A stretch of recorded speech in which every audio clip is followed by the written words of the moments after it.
Okay, folks, so we're a little bit of background here. We're going to be animating this logo in After Effects and then exporting it as a Lottie animation to be put into something like an application or website. Now, it's important to understand that Lottie is particularly effective and designed to use vector graphics. What that means is here we have a logo now. You can't see all of it at the moment because it's on a black background. But this logo is made out of shapes, so there are no bitmap elements in here, no pixels per se. Effectively, Illustrator, if I switch to the outline mode, Illustrator is got a number of points and then paths to connect them. Okay, so that's sort of background context to it. So I've basically switched in here into outline mode, as it's called. Up the top here, view outline. Okay, that shows me what Illustrator is seeing, so you can see it's seeing a number of shapes which constitute this logo, the typography, etc. So I've got no live fonts in here. I've got no bitmap graphics, just shapes effectively. Okay, so going back to the preview here, I could put on transparency grid so that you can see the white, kind of. But what I'm going to do instead, just going to hide the transparency grid again, is I'm going to, for the moment, just pop a black shape in the background so that we can sort of see this a bit more clearly. So in the end, it's going to be animated on black. Okay, so I'm just going to put a black background. Looks like it's giving me CMYK black for some bizarre reason.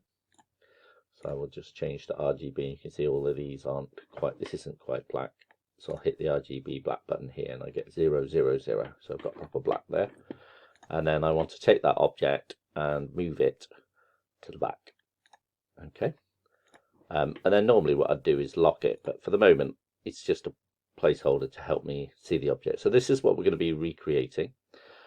So what we're going to do is adapt this file ready to bring it into After Effects. I don't want to have to hand position all these things in After Effects. And because it's Illustrator artwork anyway, I'm going to pass After Effects the Illustrator file. But what I want to do is put things onto separate layers, so it's much easier when we get into After Effects to animate them individually. So I'm going to separate out this top white area here as shape 1. This is going to be shape 2. You can see it's a compound path, which means it has this outside shape, and then this has been effectively punched out. This is like a hole, okay, if you like, within the yellow shape. Then I have the trademark symbol, which I'm going to keep as 1. I could animate individually if I wanted to, but at the moment I'm going to keep them as one entity. And then I have these letters, so the A, I could perhaps, if I was going to animate these separately, I could export the K as 2 parts, but I'm going to keep them as single letters. I'm also going to just hedge my bets by actually exporting a copy as one block of text.